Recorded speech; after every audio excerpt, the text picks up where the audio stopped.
Listen.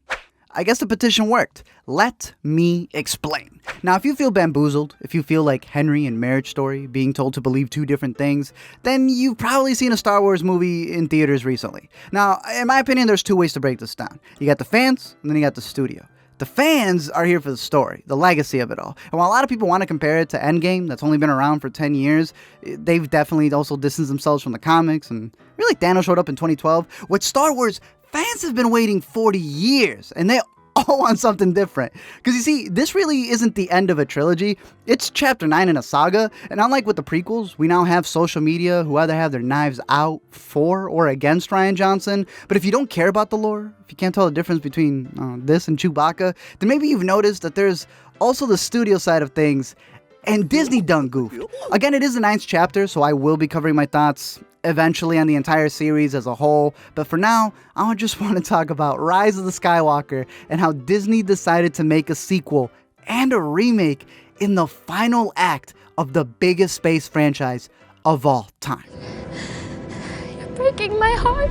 So ever since The Force got awakened, it's meant something completely different to everyone. Rian Johnson made it so that anybody can have the Force and said that having no name was okay. Abrams redid it so that the Force is about legacy and how carrying a name means everything. To some, the Force has always been about family. To others, it's the spectacle, the journey, the lore. To George, it's microbiotic creatures that feed off the Force, using our bodies as conduits while controlling the universe and reality as we know it. Pretty much using human beings as a vehicle in which an organism known as the Wills controls us like a Tesla. Then there's Disney, who thinks it's all about, all right, now get out there and make me some goddamn money. There's only one thing funnier than Disney fumbling the finale, worse than HBO. And that's everyone who freaked out about it. Now, I feel kind of bad because I wasn't raised a Star Wars fan, and I'm sure if this happened to something I liked, I would be royally pissed. But hearing the talk that Disney didn't even have a layout for the trilogy, like not so much as a syllabus after dropping $4 billion on it. Like, I like The Force Awakens. I think it's fun, even though I do recognize it's just a template, but I enjoy it.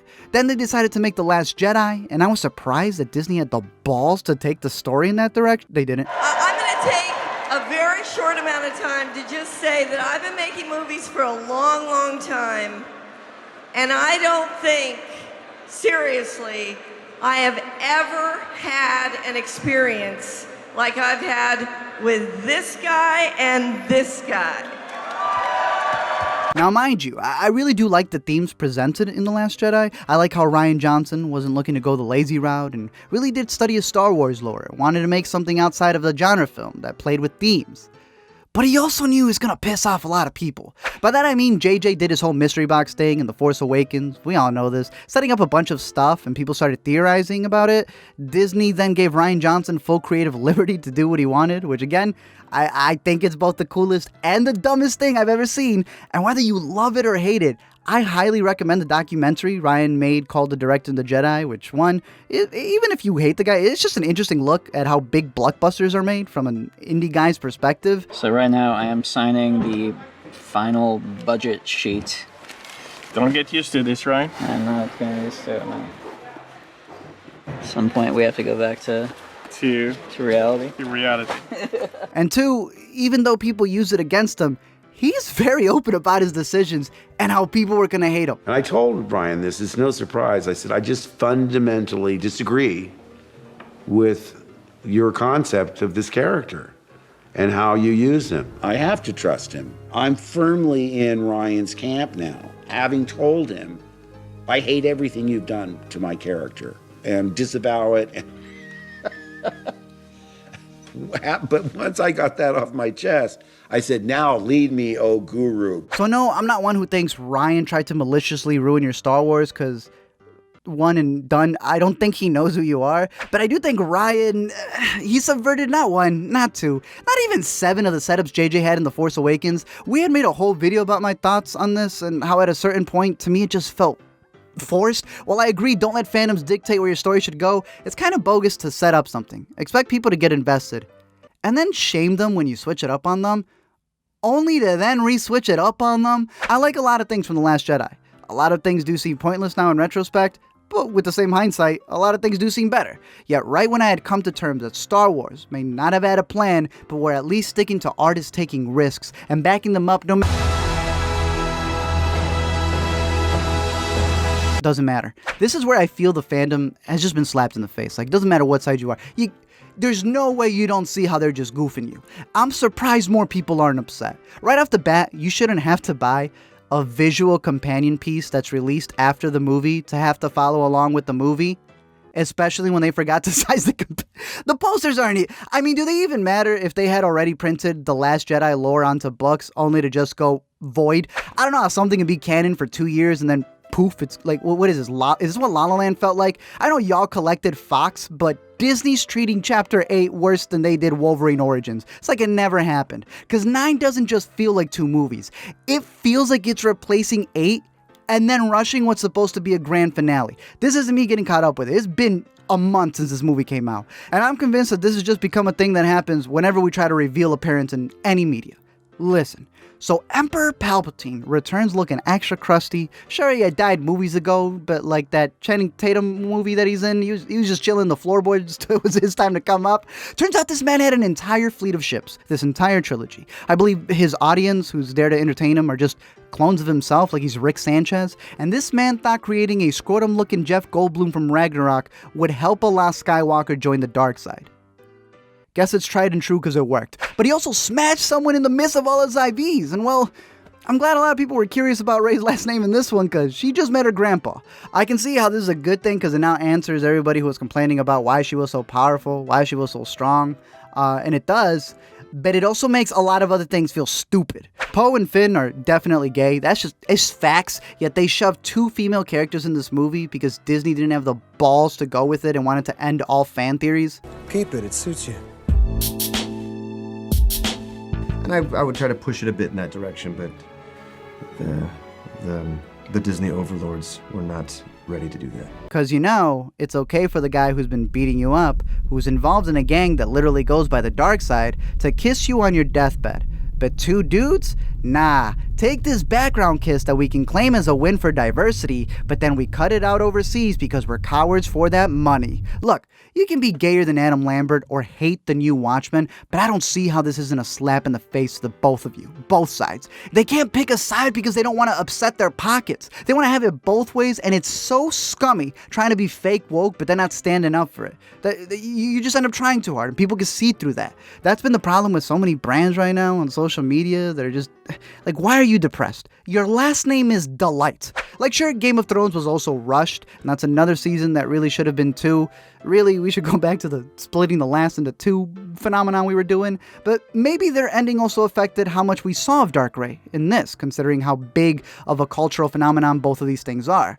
But at least with Game of Thrones, they stuck with what they were going for. They didn't stick the landing, but at least they didn't do what Star Wars did, which was to backtrack. That to me is worse. At one point, Rey throws away the lightsaber and Ghost Luke catches it, but really he makes a joke about not tossing the lightsaber like he did. And they're out here doing press like, oh no, I was filming, we mean it in a mean way, no, we meant it as a... Y'all have test screenings. Y'all know how that came out. Y'all know what you're doing. Then it turns out, get this, Luke and Leia knew that Rey was Palpatine's granddaughter the whole time. Who are you? Didn't this man live through a whole trilogy where he saw what the Emperor did to his father? Did Leia, who supposedly had a great relationship training Rey, really know that that was Palp's granddaughter? When it seems she didn't even know Palp was alive? Y'all really thought letting Kylo Ren in his Hot Topic attire was the best way to inform her? Doesn't matter. This movie rushes faster than Andrew Neiman. One moment I'm mourning Chewie, the next he fine. C-3PO gone, the next he back. Rey can sense Chewie, couldn't before. I was pacing back and forth just to understand the pace of this movie, and then it all clicked. None of it makes sense. That said, I really do like 2 scenes in this film. There's one where Leia realizes that she can reach out to her son in the second half of the final movie of this trilogy, and we get a wounded Kylo who gets revived by Rey's touch, but also renewed by her spirit. We actually get a scene where Ben sees his dad, Han, again, and honestly, I really do like the scene. I like it more every single time I see it because of the way that it calls back to Ben's mistake in The Force Awakens and the whole I know response. It had me. I liked it. I do like it a lot. I forgot what the other scene was. In the end, Rey confronts her grandpa and he booms her. Man's able to control the literal 100,000 ships out there. Like, I love how Poe had just given up. Like, legit, this man who is now the new general, because Leia's dead, right? Leia's gone, it's Poe, and he just decides to give up on everybody, isn't even shooting, and then he gets an on your left, and we see so many ships, like it's supposed to floor us. This is the war in the stars. Every single person in the rebellion has come together. And Palpatine, with his crackling fingertips, is so strong, he just paused them all. We're dealing with a being so powerful that literally everybody in the galaxy is fighting right above him, and he yelled time. Rey defeats him with 2 lightsabers. I count 6 shots, nigga. I count 2 guns, nigga. In the end, Kylo holds a dead Rey in his arms, but now he's officially Ben Solo, so I just have to correct all the Reylo fans out there, because that doesn't make any sense. Just like shipping Reylo. But since Disney just introduced that healing element with Baby Yoda, the day before the premiere of this movie, he gets to use it because it's canon now, because he also now has that power. And instead of giving him the Negan treatment, they let him die.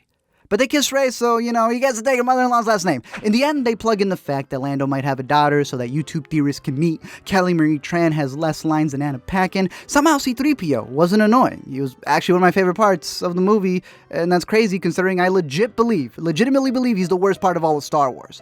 But overall, I'm just thankful I'm alive to experience this craziness and this mess of the studios, because it's just been fun to watch. It's a space opera that people have experienced with their families growing up. People have quoted these movies like it's their livelihood. And no matter how much commotion these new ones start, look, it's still going to be Star Wars for a certain generation that's growing up with it. I just wish they had a better feeling about both. But hey, they're still The Mandalorian. Thank you guys for checking out this video. I'm curious to know your thoughts down below in the comments section. A big shout out to the one champion, the true MVP of all of Star Wars, John Williams, still snatching up nominations towards the end. Man, got an Oscar nomination for the last movie, and he got a Grammy nomination for a theme park ride that he did for Star Wars. He's the best. He truly is the best part of all of it. Even when the movies are trash, he's still the best part. Lin-Manuel Miranda was also a resistant trooper in the movie, which I thought was cool. So I'm looking through my notes here. He even wrote a jingle, I think. I don't know exactly which one it was, but it's just been interesting to see this whole back and forth thread. I do think they're entertaining. My ranking, if you were to ask for the new ones, goes 7, 8, 9. I do think that they're all fun in their own way, but they're so messy, and they shouldn't be. Like, that's the problem. They shouldn't be. Enjoy it.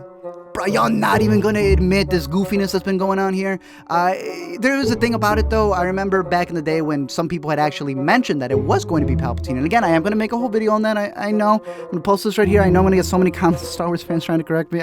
Sure. I will be working on a whole video of that. I get how some of it connects. I have those friends who were like always tell me about Darth Plagueis and the tale of him. They were worse than Jehovah's Witnesses, okay? I had the Jehovah's Witnesses on speed dial trying to make sure they didn't come in. So I kind of know the gist of it. As much as I'm not a Star Wars fan, Star Wars fans are loud, and I have friends who are Star Wars fans, so by default, it's like, in the Bible, you're not a Christian, but your friend is. I feel bad for Chewie. All of his friends are dead. I believe that Metal is Han's. We did a whole Intercut podcast episode. You can go check it out. Fernando tried his hardest to defend it, and he brought up that was actually one of the things that I did agree with him the most. I think that is supposed to be Han's Metal. Maybe I'm wrong. I don't know. But yeah, we'll see. I don't know. Don't forget to comment, like, and subscribe. And here's a Babu Frick laugh.